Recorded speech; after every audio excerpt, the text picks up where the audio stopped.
January 1st, 1965. I find it quite silly to pretend that I've just started the new year, considering that it's most likely been half a decade since that year had finished. There wasn't much of a reason to celebrate, and there wasn't much to celebrate with. But I tried my best and opened a can of the only thing I'd consider to be a treat. Canned cranberry jelly. Somewhere within my heart, I believe there's something else much better than cranberry jelly. But it's all I had in my satchel. I set up a little camp in the middle of what I assumed was a forest, and enjoyed the warmth of a nearby fire I had created with several twigs that were sticking out of the snow. It's funny to think that I used to create fires whenever I had the opportunity, but now I only do so for special occasions. I've gotten used to the cold. Fires don't last long in the wastes, and if they do, they bring attention. I'll never make that mistake again.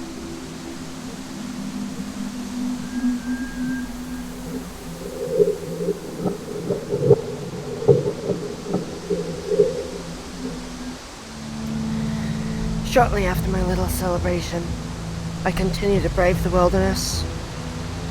Every step through the knee-height snow made me feel like I was sinking deeper and deeper into a pit of despair.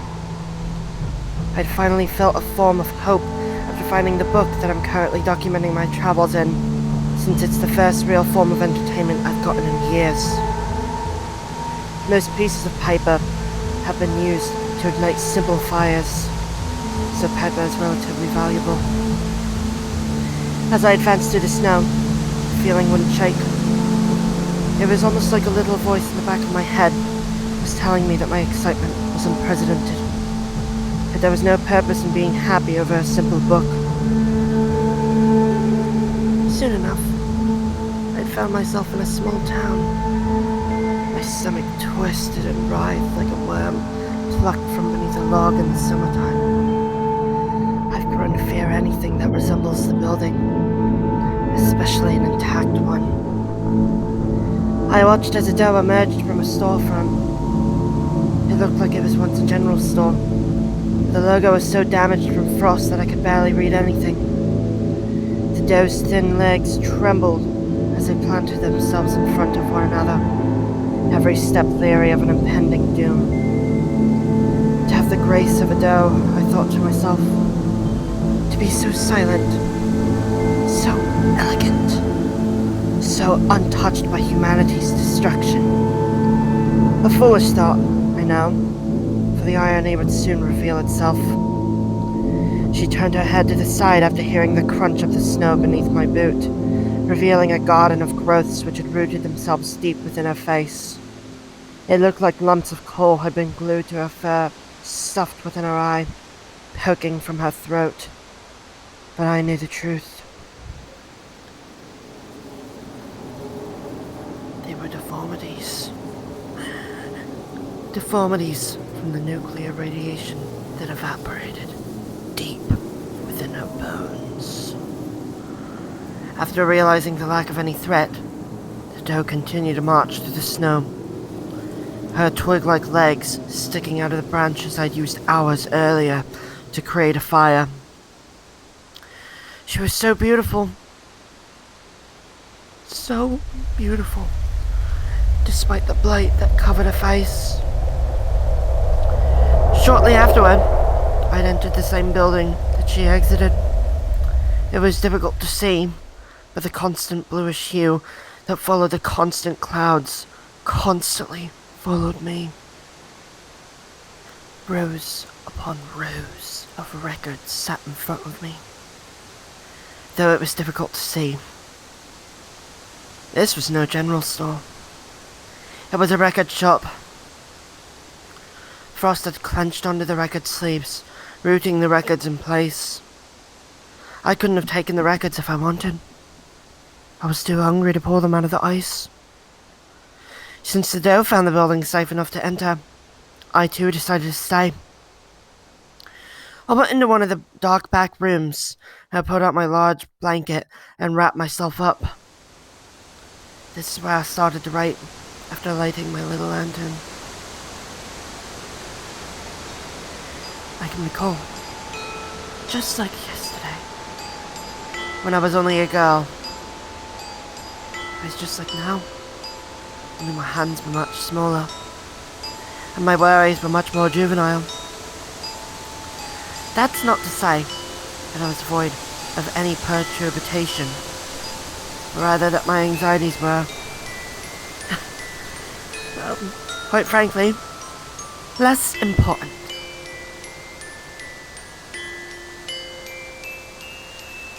I remember sitting by my little shiny desk light while watching snow fall from the window.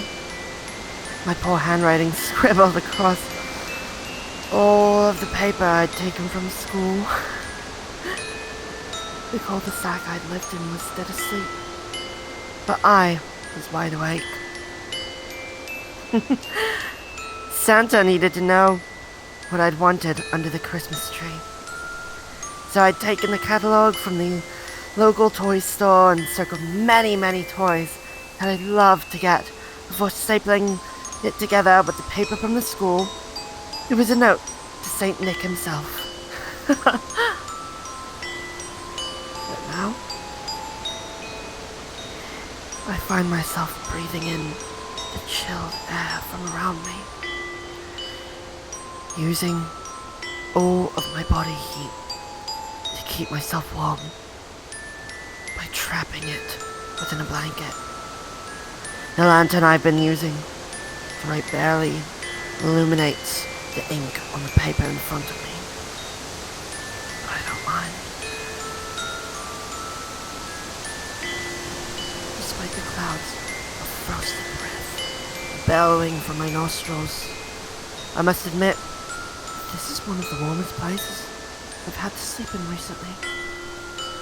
I can hear the building's rooftop chattering in the wind. I assume its tiles are crashing back down against the wooden beams. Although, honestly, I know nothing about how roofing is done, but I imagine that's what's happening up there. Tomorrow, or whatever you'd call me waking up, I'll go to check to see what that noise is before I go scavenging again. Before tonight, I think it's best that I get some rest.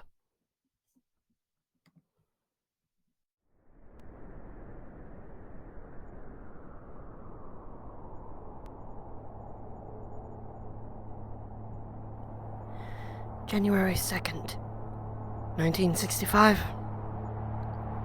The rooftop was not safe to stand on. I'd clumsily hopped off of a frozen dumpster and climbed up the wall, only to see that the roof was so covered in snow that it looked like it was about to concave. I was lucky that the roof didn't do so while I was sleeping. The noise turned out to be a piece of the gutter, which had whipped itself back and forth against the wall. It must have been doing so for a long time, since a dent had started to form in the brick wall. Before any of this happened, a noise like that would steal any chances of getting a wink of sleep, and my husband, Charlie, would have to do something about it. We were both that way when it came to things that went bump in the night. I'd picked up the habit after spending a few years in the same bed as him. Now, I find sounds such as the clanking of a dilapidated building to be quite soothing. It reminded me that I wasn't sleeping out in the elements like many of the creatures I'd seen in the wilderness.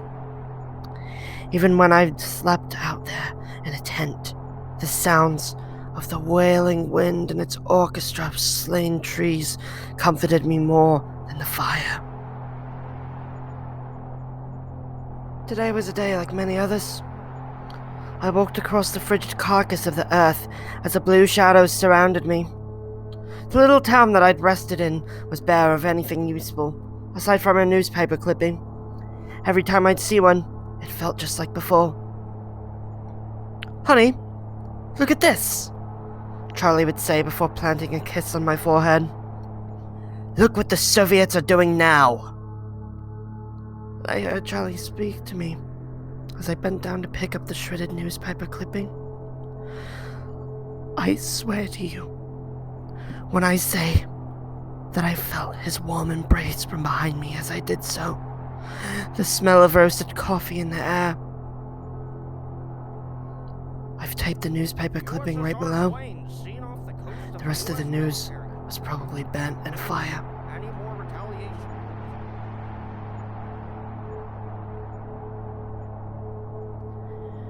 I was too scared to cry earlier, because, of course, my tears would freeze if I did so. Several hours after I'd left the town, I wanted to sob. I've held in the tears until now. I feel disgusted with myself.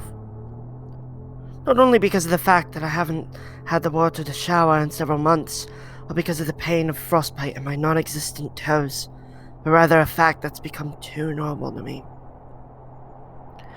I see dead people all the time, and it hardly bothers me anymore.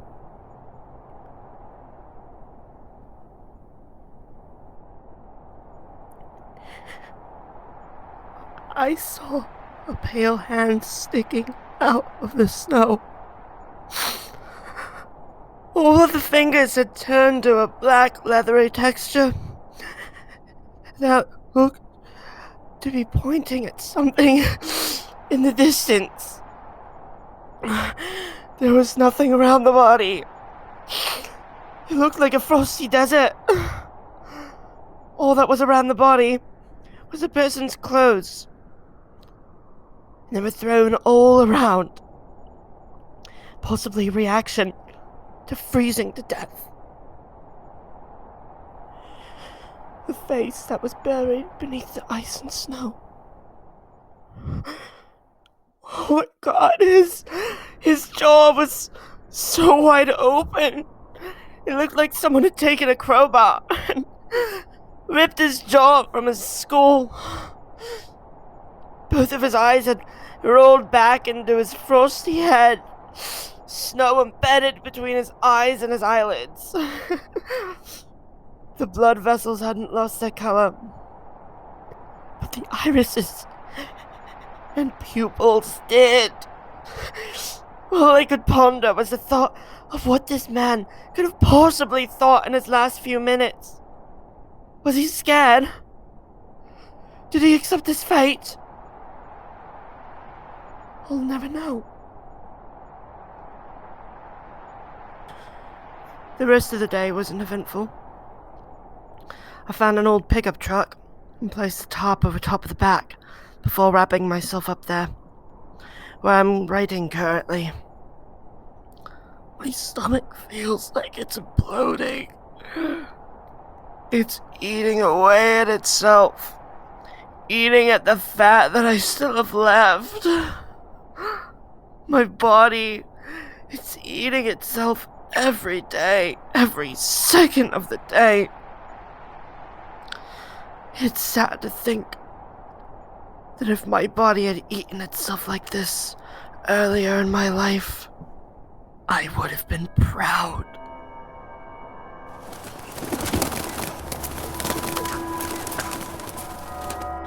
January 3rd, 1965. A loud ruffle woke me up. I peeked my head from above the top, where I could see the powdery snow blowing in the wind, barely illuminated by the blue clouds. The ice stuck to the ground too, hard to be picked up. My head felt like it was stuck in a freezer. A nearby dilapidated building housed a couple of crows, all of which looked down at me with hunger in their eyes. They were waiting for me to die. I kept myself from salivating at the sight of a potential meal, deciding to take out my bow with a couple of arrows. It wasn't well made, but I tried my best with what I had. One of the crows was unlucky enough to not fly away in time, but my stomach had more to say than my mind. As I hobbled across the snow to grab the shot bird, I noticed something move in the snow. Without a second thought, I took out my knife and hopped backwards. But there was nothing. Nothing but a white crow. When I was just a girl, I'd seen a white crow. None of the other crows approached it, yet it always stuck by. None of the others wanted to be nearby something that would not camouflage as well as they did. I named her Candace. I was always careful not to scare her. Well, since I put my face right up against my bedroom window. And I would observe all the birds through the same exact window, wishing that I could shoo away all the others. They were hostile to Candace. I just wish I could have said something. It was hard for me to remember that this wasn't the same bird that was right in front of me. Although I wanted to name her Candace as well.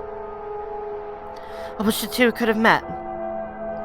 I wish that the old Candace could see the new Candace, and together they'd be able to blend in far better than any other crow in the wasteland. And all the others, instead of shaming her, well, both of her, would all see just how strong a crow can be when it's in the right place. There was so much wind and so much snow that this could be one of those days where I could create a fire without anyone being able to see the flames or the smoke. I decided to make a huge fire in the middle of what I presume was a road. And I decided to roast my crow. It was absolutely disgusting. I tried to cut off all the feathers, but some hid where I couldn't see. Inside of the crow, all of its organs had bubbled and boiled. And so as I chewed on the crow, I could feel its organs explode and dribble down my chin. Oh. Aside from the bones and a couple of the organs close to the backside and face, I'd eaten everything on the crow. I choked back vomit from the awful aftertaste, scared that if I puked, then this whole ordeal would be for nothing. So I took what I could use, and I threw the rest of it into the fire. That was basically everything that happened that day. So I simply looked out into the wasteland. How I wished to be that frozen body that I'd found earlier. How I wished to be dead in the frost and snow. How I wished to not feel any of the pain any longer.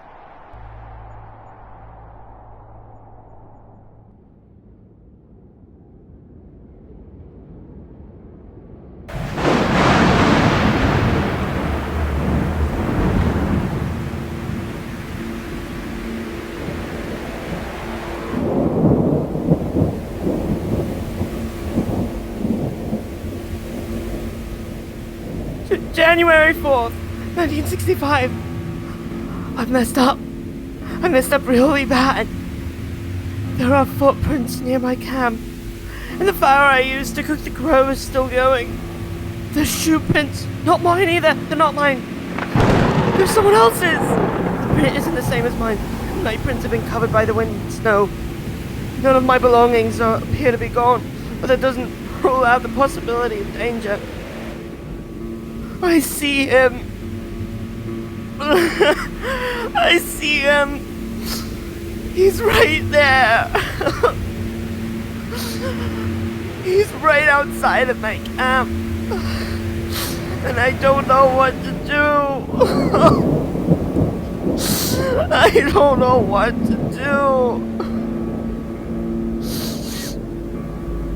I'm so scared. I'm so cold. I'm so hungry. But I'm so scared.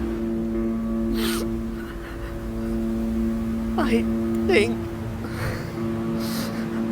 think this is it. I'm sorry, Charlie. I told you I would try to survive for as long as I could.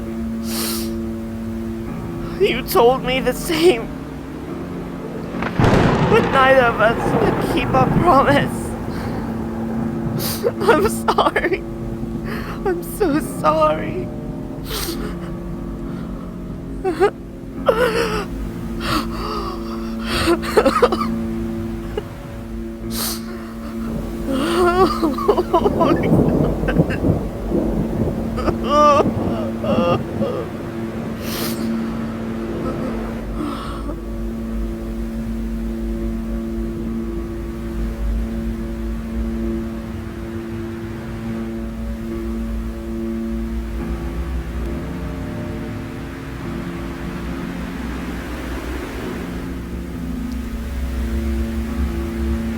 And that's it. That's all that I could find that Margaret still had. I took her supplies. I took whatever remained of her book, as short as it was, and I added it to the long, expansive list of book remains that I've got with me.